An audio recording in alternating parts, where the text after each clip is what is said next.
আসসালামু আলাইকুম, সবাই কেমন আছেন? আশা করি সবাই ভালো আছেন। স্বাদ ও স্বাদের গল্পের সাথে আবারও আসলাম আপনাদের জন্য স্বাদ ও লাবণ্যময় চেংড়ি পটল পোস্ত দেখার জন্য। সবাই আমার সাথে থাকুন, আমার ফেসবুক পেজে লাইক করুন। এখন দেখাবো আপনাদেরকে পটল চেংড়ি পোস্ত। সো এখানে আমি চেংড়ি মাছ নিচ্ছি, দেখতেই পারছেন একদম ভালোভাবে ক্লিন করে নিচ্ছি। আর সাথে নিয়েছি বাংলাদেশ থেকে নিয়ে আসা কতগুলো পটল। সো পটল আর চিংড়ি মাছের পোস্তর জন্য আমি কী কী উপকরণ নিয়েছি সেটা দেখাবো। এখানে আমি কাজু বাদাম নিচ্ছি, একটা টমেটো, বড় সাইজের একটা পেঁয়াজ, আদা রসুন বাটা। এখন এগুলো সব কিছু মিলে একসাথে ব্লেন্ডার করব। নিয়ে নিলাম ব্লেন্ডারে, এখন আমি এটাকে ব্লেন্ডার করে নেব।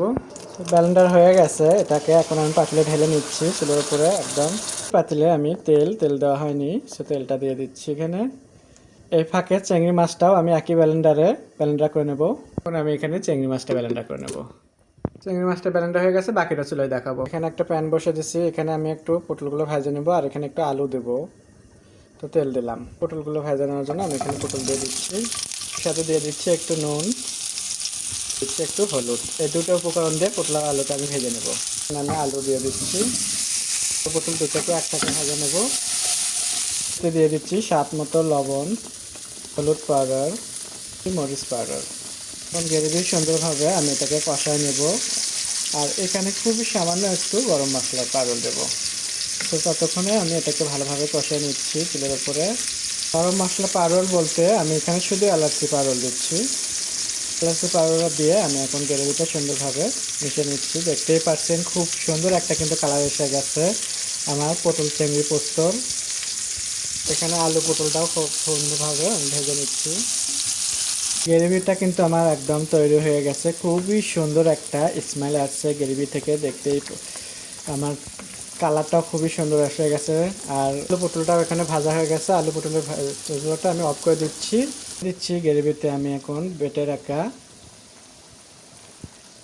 চিংড়ি মাছ দিয়ে এখন আমি ভালোভাবে কষে নেব। আপনারা চাইলে চিংড়ি মাছটা কিন্তু পাটাও বাটতে পারেন, যেহেতু যাদের ব্লেন্ডার নেয় তাদের জন্য করে পাটায় বাটার হবে।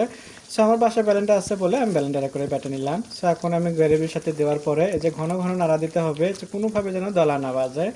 সো আপনারা চাইলে চিংড়ি মাছটা কিন্তু হালকা একটু ফ্রাই করে নিয়ে আপনারা বেটে নিতে পারেন, তাহলে আপনাদের এই দলা বাজার সুযোগটা থাকে না। সো আমি এখন ঘন ঘন নাড়া দিচ্ছি আর এ করতেছি, দেখতেই পাচ্ছেন।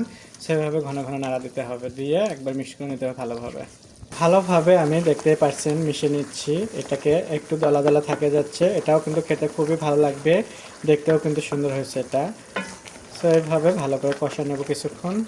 এখানে দিয়ে দেবেন স্বাদ মতো লবণ, দিয়ে দিচ্ছি ভাজা ধনের গুঁড়ো, দিতে হবে ভাজা জিরের গুঁড়ো। এখন আমি আবারও ভালোভাবে এটাকে মিশিয়ে নেব। আর এখনই আমি দিয়ে দেবো এখানে ভেজে রাখা পটল আর আলু।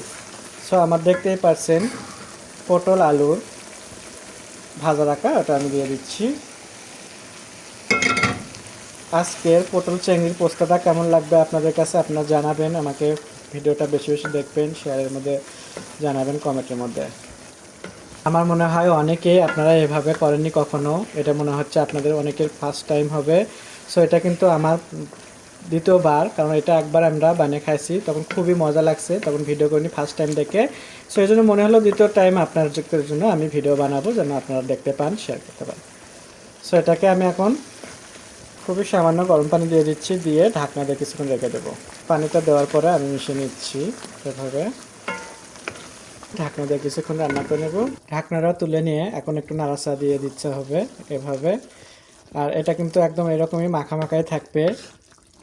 সো দেখতেই পারছেন আমার কিন্তু একদম রান্না হয়ে গেছে। এখন আমি নামানোর আগ দিয়ে দেবো এখানে একটু ধনের পাতা আর কাঁচামরিচ। নামানোর আগ দিয়ে দিচ্ছি ধনের পাতা কুচি আর কয়েকটা আস্ত কাঁচামরিচ।